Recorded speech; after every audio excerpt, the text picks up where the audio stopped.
You might have heard leftists use the axiom, the personal is political, when creating justifications for their activism. This principle was popularized in an essay by Carol Hanisch, a member of 60s radical feminist organization, New York Radical Women. I think this is worth some exploration, as it flies in the face of liberal political thought.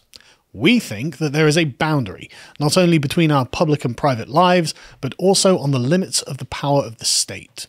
The phrase, the personal is political, liquidates these distinctions, making every act a political act, and therefore the concern of the state. This is, of course, the mantra of fascism. If everything is political, then Mussolini's dictum, all within the state, nothing outside the state, nothing against the state, has been fulfilled. But there's more to it than that. It's worth taking a look at the kind of person who thinks that the personal is political, and what that means for the new political society they are seeking to build. If the personal is political, then every interpersonal act is also a political act. If someone is kind, generous, and forgiving, then that is a reflection of their politics. If someone is rapacious, cruel, and merciless, then that is also a reflection of their politics. From this standard, we can treat every act as the issuance of an autocrat, because each person is the sole author of their personal actions. Any interaction that they have with others becomes political legislation. So the question becomes, what is this person like as a ruler? If we are to invest someone with political capital by agreeing with their diktats, what kind of ruler will they be?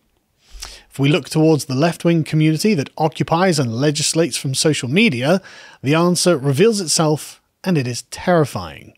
We are shown a virtual representation of the French Revolution, with factions breaking out the digital guillotine every day. Who is sufficiently impure and dangerous in their politics today? Who is the scapegoat that we can kill in order to show that the rest of us are free of sin? The sin in question being, of course, an opinion that can be twisted into an interpretation of bigotry. Look at how terrified left-wing talking heads have become of the audience that stalks them. Every utterance is treated like a party political broadcast. Nothing is casual or experimental. Everything is a treatise in politics. Progressive film analyst Lindsay Ellis's latest interview is proof of this.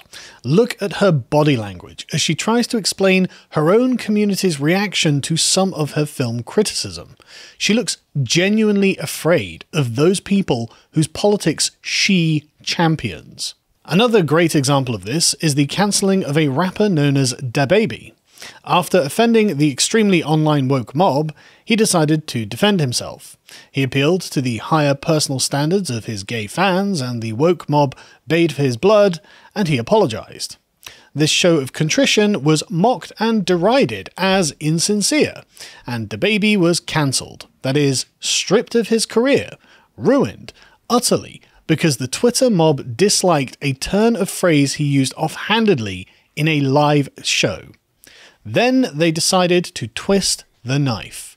Not only do the social media foot soldiers do this, you can see this in the multiple posts to social media by gay news outlet Pink News, absolutely reveling in their power and ability to make him suffer. They show no mercy. Once Twitter's Eye of Sauron is turned upon a victim, the mob does everything in their power to destroy that person, while joyously celebrating their demise. Why would anyone want to engage in politics like this?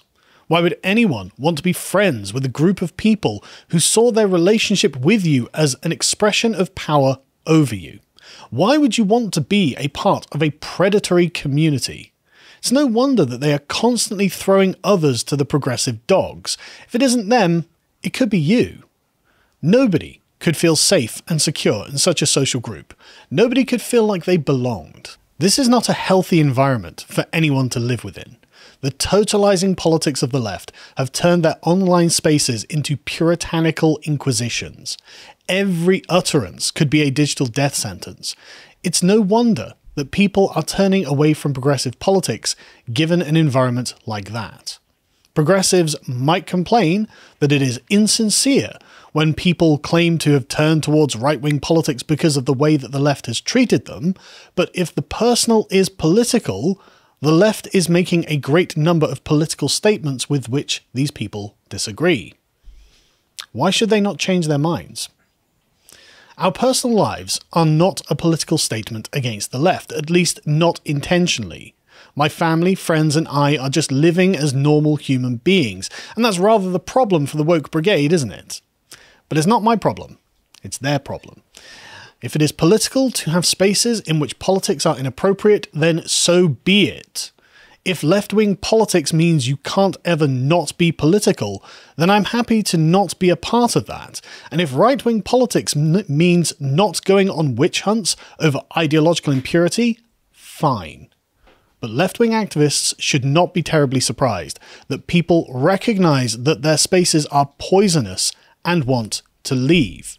This isn't an accident or a coincidence. It is an intrinsic feature of their own belief system.